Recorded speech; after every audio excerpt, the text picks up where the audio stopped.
and thanks for joining another episode of the Investor Spotlight Podcast. Today we have special guest Gabriel Hamel. Gabriel, how are you doing today? I'm doing great. Thank you. Thanks for having me on. Of course. Gabriel is in Eugene, Oregon, and he is up to 175 rentals. So everybody listen up to this person's story so you can learn, because I know we're all in it to, get to the same goal. So Gabriel, tell me a little bit about your background and how you started getting into real estate to begin with. Yeah, so a couple years after high school, I read the book Rich Dad, Poor Dad for the first time. It was actually, I used to be embarrassed to say it, but it was actually the first book I ever read, word for word, cover to cover.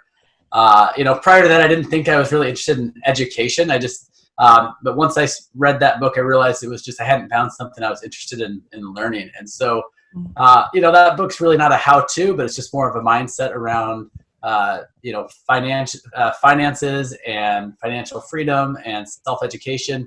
Mm-hmm. And so I was just dead set that I would, build a real estate portfolio that would allow me to be financially free. And so shortly after reading that book, I was deployed to Iraq and Kuwait for about a year. I had joined the Army National Guard previously in 1999, my senior year of high school.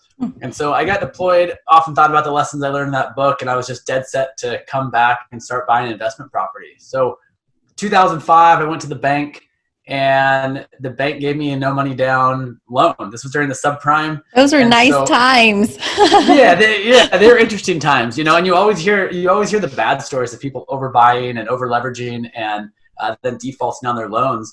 But I went to the bank with no money, no job, and they gave me a loan. I rented out 2 of the bedrooms and lived for less than I could live anywhere else. And so that just made financial sense. So I went back, same thing in 2006 and 2007.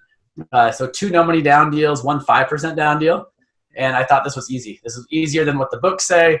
And then things just changed. So in 2008, I went back to the bank and they said, hey, hold up. Things are not the same as they were. You actually need 30% down, and you need a job, an income. You need all these things. And I thought, okay, I have to find another way. And so in 2009, I focused on buying no and low money down small multifamily properties using seller financing. And that's really how I got my start building my portfolio, was using seller financing to finance these deals rather than using bank money. So for those who don't know what that is, explain what is seller financing. How is it different from getting a loan from a bank? Yeah, so traditionally when someone buys a house, they're either getting a loan from the bank, or if they have the means, they'll pay cash for a property. But seller financing, now the seller doesn't have to have owned the property for a long time or does the property need to be free and clear? But in most cases, it is. And when I got started, these were properties that the owners had owned for 30 plus years most times. So they've already paid off their existing loan. So they own this property free and clear. And rather than getting bank financing, those sellers become the bank. They're financing the deal for me. So they're earning the interest. I'm making my mortgage payments directly to them. I'm actually taking title just like I would if I were to pay cash for the property, just if I were to get a bank loan. But the seller is actually the lien holder rather than the bank. So I'm making monthly mortgage payments directly to the seller. And the upside for them is they're getting a paycheck essentially every month. They're getting that mortgage payment every month without being a landlord, without having to deal with the tenants, the turnover. And it's just this perfect scenario. And for a buyer, in my case, I was very down payment sensitive. I didn't have a lot of money. And so I was able to structure terms where I didn't have to bring in a lot of money. But I would have terms that would still work for me and the seller. So it was this true win-win scenario. Yeah, absolutely. And then you feel good because you're giving that interest to a person, a local person, exactly, versus a big company, a big bank. So it is definitely a win-win for both sides. So how do you find people who want to do seller financing? Yeah, no, that's a great question, because I'd say that the question I get asked most often is, how do I convince or talk a seller into carrying financing? And I've never had to do that.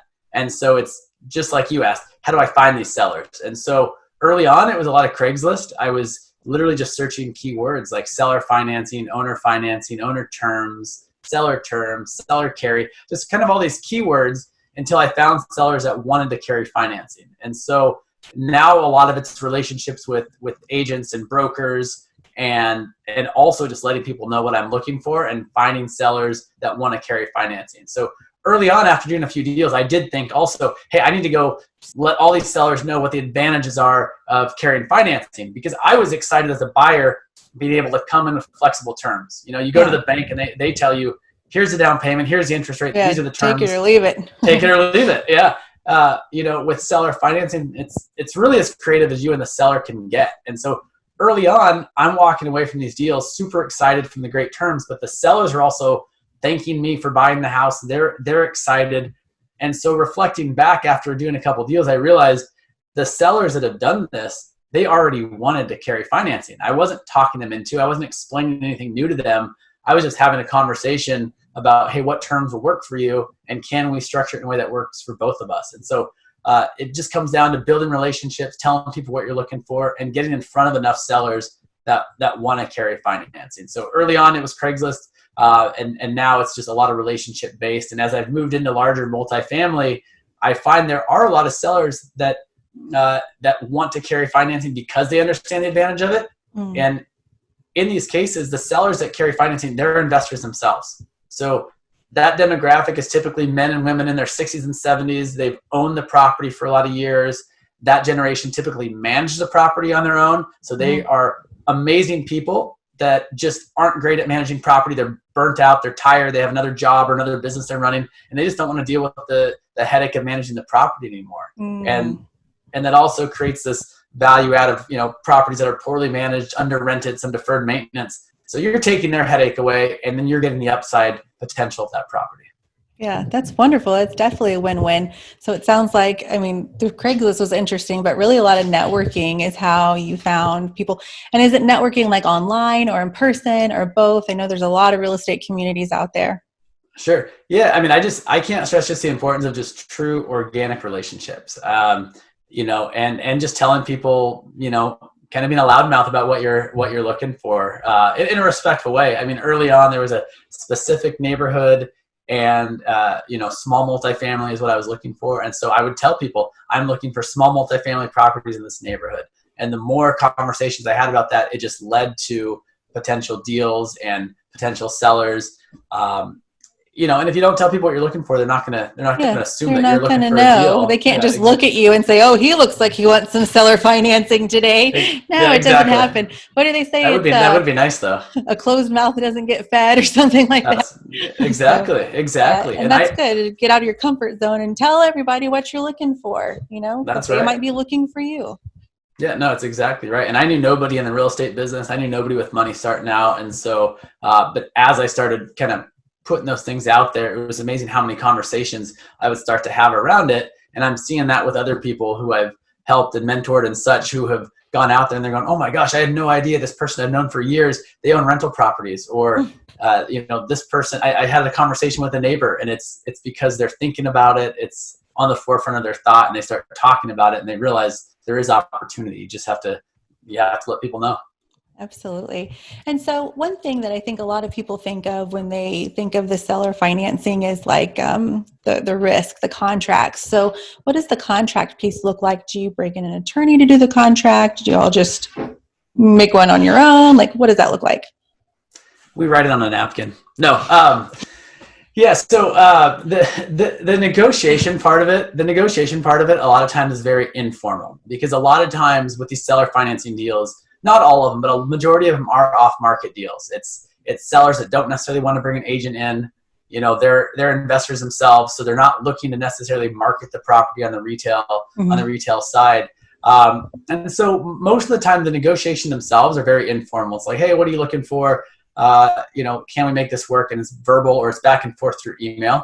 But once we have an agreed upon terms, we'll shoot an email over to the title company. And in most cases, the title company, they'll have an in-house attorney that will write up the note and trust deed if it's free and clear. Now, if the property's not free and clear and you have to do a subject to or a land sale contract, if there's existing loan on the property, it's a little bit more complicated. Cumbersome. And then definitely I'm going to bring in my own attorney to write up that contract. But in a lot of cases, the title company will write up the note and trust deed, and it'll be recorded just with the county, just like it would with bank financing. And kind of going back to that informal negotiation, whether it's verbally or through email, I have never ever had a seller back out on a deal that they've agreed upon just because we didn't, sign a purchase agreement. There's a lot of ways to back out of a purchase agreement. So yeah. Awesome. Well, and because of the relationship that you build ahead of time, the communication that you have when you're making the deal, it's like they want to do it. So they wouldn't have a reason to back out. But that's great that you've never had one back out, because you have quite a few that have taken place. They want to sell, you want to buy, and it is a relationship. And a majority of these sellers have, I think every seller I've bought from with seller financing, they have multiple properties. And so, you do good by them. Obviously, they have another property for sale. They're going to call you first and say, hey, are you interested in this other property? It's all about making those relationships in the real estate world. It really seems like it is. Really is. Yeah. So what does the future hold for you? Are you just stable where you're at now with your 175? What are you looking to do going forward? Yeah, I'm looking to expand. I've been focused on value add mobile home parks.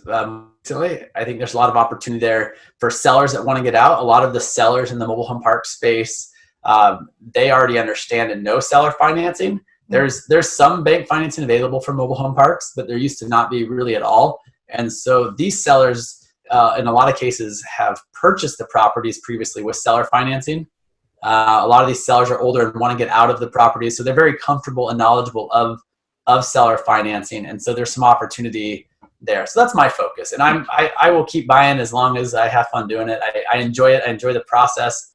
I enjoy the game. And that's the most important part. It's like, do something that you love if you're going to do something. Exactly. Awesome. So as long as I'm enjoying it, I'm going to keep buying. Good. Now, you do have a lot of properties, and a lot of people, I don't know, I've heard a lot of people kind of get a little scared when they have so many, because you can kind of become a target for, litigation and things like that. What do you do to protect yourself against potential litigation? Yeah. So multiple things. So I definitely structure with multiple entities to keep my property separate from one another, and of course from my personal accounts and anything personally related to me. So that's just one structure. So when I close on a deal, I typically create a new entity every time and put that property under there. I hire third property management, so a lot of stuff's going through there, and then really just doing the right things. I think that I'm out there, yes, to build a real estate portfolio, but I also recognize that tenants are my customers, and I want them to be taken care of. And even though I don't directly manage my properties, for my property managers, they know, hey, these are people, this is their homes, this is their communities. Even in the mobile home park space where it's lower income communities, these people, they love their home, they love their community, they look out for their families and each other. And so just doing right by them and then continually improving the property and, recognizing that this is their community, I think goes a long ways. And, yeah, I think so. And you can tell whenever you have an owner who doesn't care about the people and doesn't care about their property versus someone who does. You can tell that even without ever meeting them. Yep. So that's good. Just take care of your people, do the right thing. Yep. And then, of course, there's the legal side, separating, yourself from the business as well. Yeah. And it's interesting because I used to be a very private person. I wasn't going on podcasts. I wasn't out there, putting myself out on social media. But I do feel that, sure, does that open yourself up for, potential, risk? Maybe. But I also think putting, positive things out in the world and being able to give back to people, and that goes a long ways as well. And so I think it's important to give back and talk about these things. And if you can help someone, or say one thing that's going to positively impact someone's life, and I feel like I'm doing my part. Absolutely. And we definitely appreciate you coming on and sharing. And you also have a website, Hamel Investments. Tell me a little bit about what the website is about and for, and could people contact you and why and what circumstances? Yeah. People can contact me. It's just hamelinvestments.com. A few of my podcasts that I've been on are on there. I try to upload them regularly. But yeah, I'm just open to conversation. I'll jump on 30-minute video chats occasionally with people and just kind of brainstorm there and do a little mastermind. And I'm open to deals too. I mean, people send me a lot of deals. I don't do a lot of partnerships, but I'm just open to having the conversation with people. So you can reach out to me on Hamel Investments or Gabriel@hamelinvestments.com. And Instagram is also a really easy way to find me. That's awesome. And it's something that we've noticed with the real estate community, people like yourself, you're so willing just to share information and share your time with other people. It's so different from any other industry. Some people are scared to get into real estate, but this is the most supported community that you could ever be in. You reach out to people and ask questions, and you hardly ever get turned away. So. Yeah, no, and you nailed it. I mean, my most recent seller financing deal that I sometimes talk about was a guy that I reached out to 10 years ago. He was a local developer, and I was just watching these beautiful buildings he was building, and I just reached out because I wanted to know who he was, what's his story, how did he get started. And he was so giving of his time, and I had no idea that later that would lead to him selling me a property. 10 years later. 10 years later. So it just goes back to that that relationship, and we met up maybe once a year at the most, and just I kind of watched what he was doing, he was watching what I was doing, but pretty casually. But it's just a genuine. I reached out, and he was willing to share with me kind of how he got started and why he's doing and what he's doing.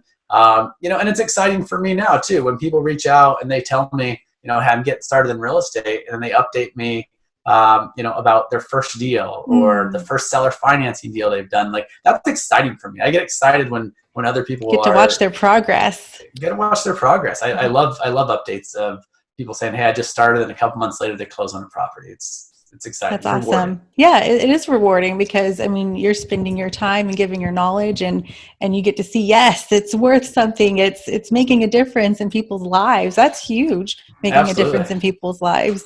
That's awesome. Yeah, no, absolutely. Well, before we go, is there like a tip or best word of advice for someone who is new getting into real estate investing? What would you tell that person? Yeah, I mean, the thing that I would tell them is if you want it bad enough, it's something you're interested in, it's achievable. And there's not just one, perfect right way to invest in real estate. There's a lot of people invest in real estate, and a lot of people do it different ways, and people find success, whether it's single family, multifamily, self-storage, raw land, but if you want it bad enough, you can accomplish it. It's just believing in yourself. And then of course, going out there and actually doing it. It's all about mindset and taking action. Right. You actually have to take the action. Exactly. Desire and execution. Yep. Exactly. Awesome. Well, thank you so much, Gabriel. And, I'm sure people are going to be reaching out to you on your website for that advice. We definitely appreciate you sharing your time. Yeah, absolutely. Thank you for having me on. Thanks. Have a great day. Yeah, you too. I appreciate it.